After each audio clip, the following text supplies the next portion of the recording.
Hey there, it's Pastor Bill from Christ Community Church in North Fort Myers, c3family.org, here with you with your mobile message this week. We're in week 2 of our series called My Dearest Friends, which is sort of a verse-by-verse look at the book of Philippians. One of the things that makes the book of Philippians a little more unique in comparison to some of the other Pauline letters is that in Philippians, he's really writing to the church at Philippi more from the standpoint of a friend than he is like an apostle having to correct some form of heresy, like in Galatians, 1st, 2nd Corinthians, Ephesians. Even in Romans, he's writing a theology textbook, not a, hey, how you doing kind of letter. So this week there's 5 things I want you to know about our mission in Christ.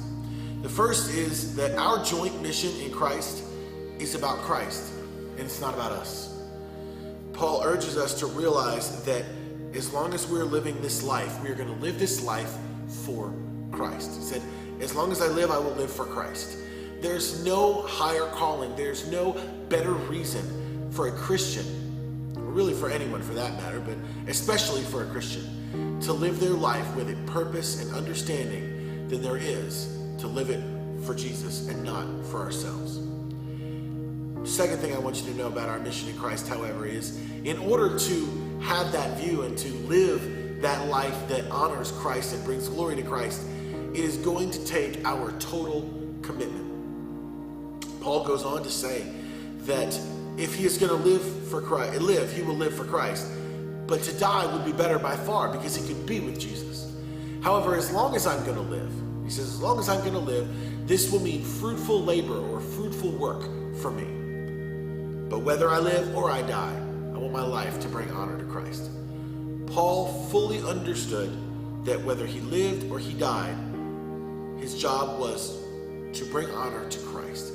It took a total commitment. Whether I'm living or whether I'm dying, my total commitment is to give honor to Christ. However, there's another thing he says in there. This is the third thing I want you to understand. He says that if I live, this will be fruitful work or labor for me. Paul had a clear understanding that the life of a Christian was not to just sit back and be thankful and sit on this nice big grace pillow and just worship Jesus all day. Paul fully and clearly communicated that to live as a Christian meant to work. It meant to serve. It meant to work in God's vineyard and God's kingdom and to grow Christians for his grace. Being a Christian was never designed to be a passive spectator sport. It was designed to be a fully active, full contact sport where we are involved in the lives of Christians and non-Christians in order to further the gospel. The fourth thing follows right after that. Not only is the Christian life meant to be work, but that work is meant to focus on the lives of others, not ourselves. Our job as Christians is to focus on the people we have that God has placed in our life, in our circle of influence, your family, work, school, neighbors. If your kids play on a specific sports team or a cheerleading team or a dance, you are put in these different circles of influence in life, and you're around these groups of other people. They are the focus for which your Christian life is meant to work and serve God. And finally, our Christian life is seen through our lifestyle. He says, but above all of this, I want you to understand, you are citizens of heaven. And you should live in such a way that brings glory and honor to Jesus. I love the fact that he used the word citizen, because you got to understand, in the first century, when he was writing this, citizenship to Rome was something that was to be sought after. Now we know that Paul was Paul of Tarsus. He was born in Tarsus. He was born a Roman citizen. He even refers to it in another letter.